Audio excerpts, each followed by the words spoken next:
হায়াত লিয়াতনের অষ্টম বার্ষিকী উপলক্ষে আজকের এই স্মরণ সভা উপস্থিত জাফর সবার শুকরিয়া আদায় করছি, যিনি সুন্দর এই আয়োজনে শরীক হওয়ার তৌফিক দান করেছেন।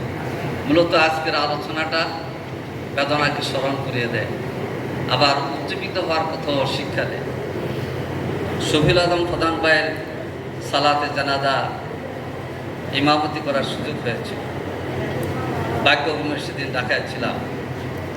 সেই জন্যে মৃত্যু এন্তেকাল বলে আমরা আমার শত্রু এন্তেকাল করলো, আমাদের প্রতিপক্ষের কেউ এন্তেকাল করলো, এটাই আমাদের মূল্যবোধ যে আমরা এগিয়ে যাই, জানাজার শরীক হয়ে আমরা দোয়া করি। মৃত্যুর পর কোনো মৃত ব্যক্তির সমালোচনা করাটা আমাদের নবী শিখিয়ে যান নাই, তবে প্রশংসা করা যায়। আজকের সে আলোচনা এখানে অনুষ্ঠিত হতে যাচ্ছে। শফিউল আলম প্রধান ভাইকে আমরা ছাত্র জীবন থেকে যখন আমরা ছোট ছিলাম, তখন থেকে ওনার বক্তব্য দেখে আমরা উজ্জীবিত হয়েছি।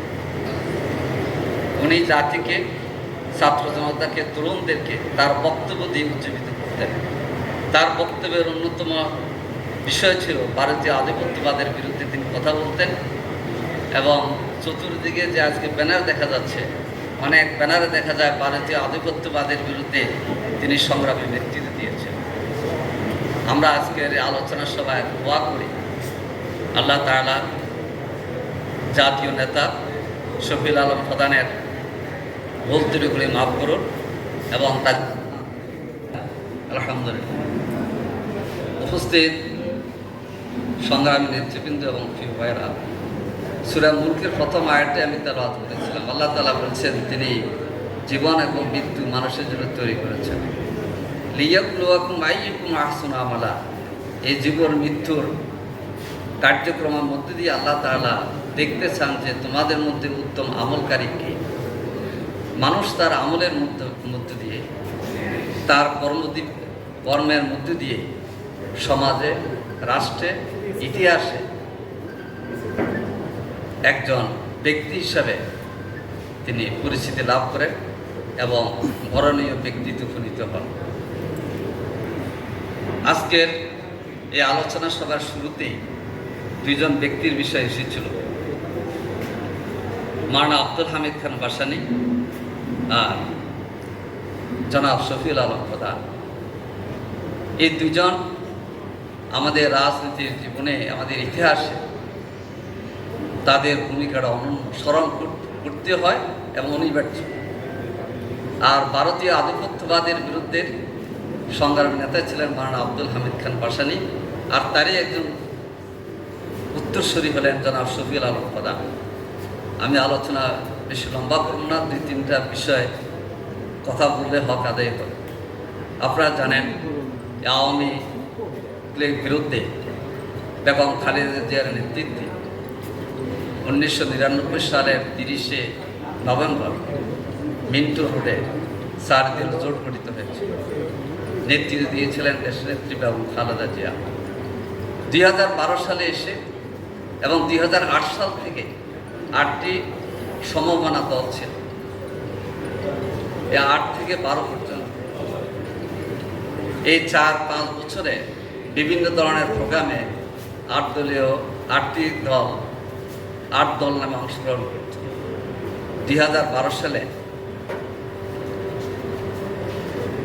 4 দলীয় জোট নেত্রী বেগম খালেদা জিয়া 4 দলের নেতৃবৃন্দের সাথে কথা বললেন, এবং 12 সালে আরও 8 দল যোগ হয়ে তখন 12 দলীয় জোট গঠিত হল। এই 12 দলীয় জোট গঠনের সংগঠক সব কিছু ছিলেন জনাব শফিউল আলম প্রধান। এই 12 দলীয় জোট 18 দলীয় জোট হয়, 18 দলীয় জোট পরবর্তীভাবে 20 দলীয় জোট হয়, এরপরে আরও 3টা দল যোগ হয়েছে। আমি সে পর্যালোচনায় যাব না, কিন্তু কথা হচ্ছে এই যে 12 দলীয় জোট, 18 দলীয় জোট আর 20 দলীয় জোটের নেতৃত্বে ছিলেন এবং বেগম খালেদা জিয়াকে সার্বিক কাজে সহযোগিতা করেছেন জনাব শফিউল আলম প্রধান। জোট নেত্রী বেগম খালেদা জিয়া যখন জোটের বৈঠক শুরু করতেন, বলতেন যে কথা কে শুরু করবে, সবাই আমরা নীরব থাকতাম। আর যেহেতু আমাদের জাতীয় নেতৃবৃন্দ কারাগারে, তখন আমি তো জাতীয় নেতা না, কিন্তু জামাত ইসলামের প্রতিনিধি, কথা বলা লাগতাম শেষে শফিউল আলম প্রধান ভাই হাত তুলতেন। হ্যাঁ, প্রধান সাহেব বলেন। আমাদের সকলের সার কথা তুলে ধরতেন জনাব শফিউল আলম প্রধান। উনি প্রথমে কথা বলে যে জিনিসটা উপস্থাপন করতেন, সবাই মিলে আমরা কথা বলতাম, পরবর্তী পর্যায়ে জোটগত সিদ্ধান্ত হতো।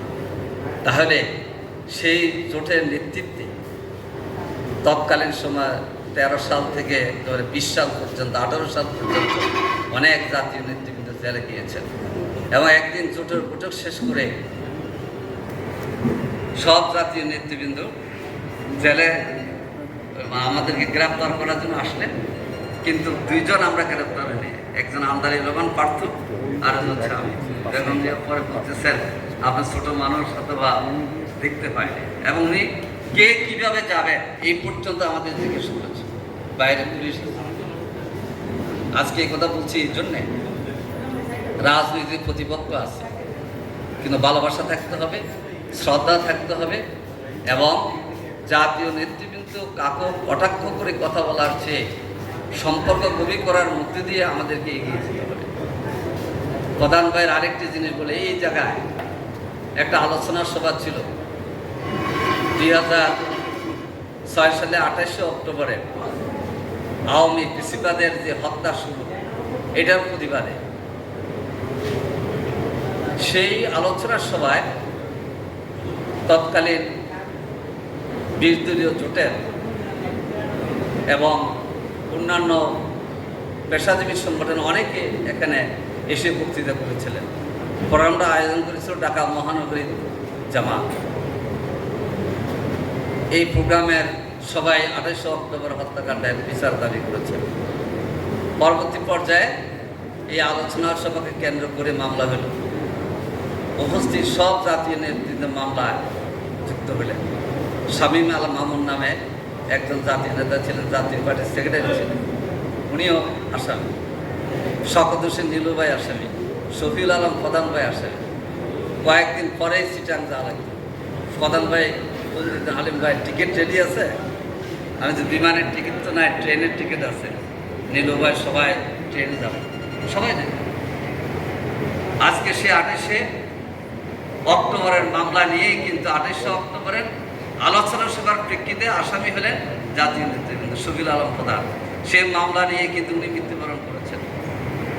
এই জন্যে শফিউল আলম প্রধান ভাই মাথা নত করেন নাই। লেখা আছে জীবন অথবা মৃত্যু। উনি জীবনের দিকে তাকাতেন না, মৃত্যুর ফয়সালা মনে করে এগিয়ে যেতেন। এই জন্য যে সাহস করে আওয়ামী লীগের বিরুদ্ধে কথা বলতেন, ভারতীয় আধিপত্যবাদের বিরুদ্ধে কথা বলতেন, আমাদের সকলের মধ্যে সে সাহস হয় না। এই জন্য আজকে আমরা স্মরণ করছি আমাদের প্রিয় ভাই জনাব শফিউল আলম প্রধানকে।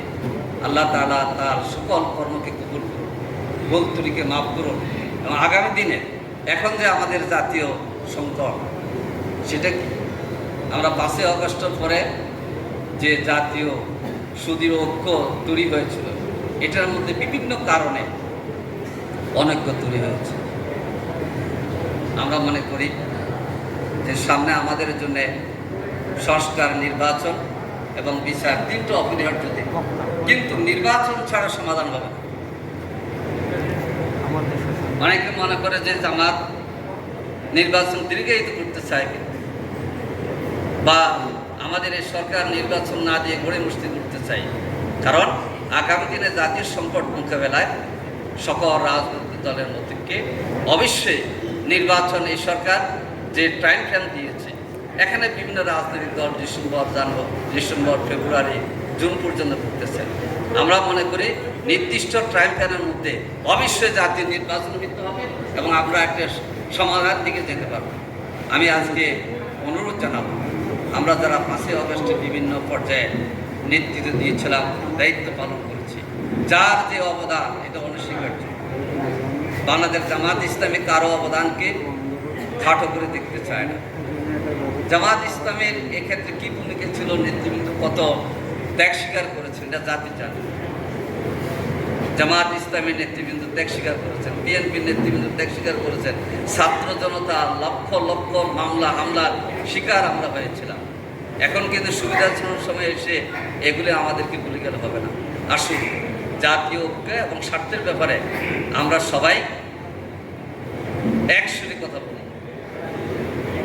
এবং আমাদের দলের নীতি এটা যে আমরা জাতীয় স্বার্থের প্রয়োজনে সবার সাথে ঐক্যবদ্ধভাবে কাজ করব।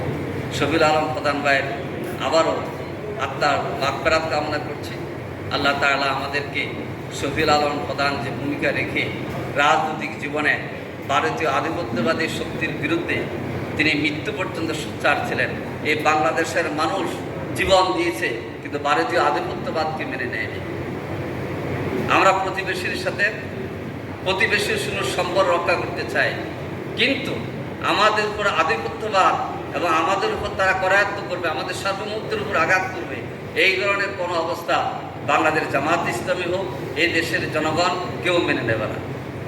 আসুন, ঐক্যবদ্ধ বাংলাদেশ গড়ার ক্ষেত্রে আমরা এগিয়ে যাই। আল্লাহ হাফেজ। বাংলাদেশ জিন্দাবাদ, জাতপাত জিন্দাবাদ।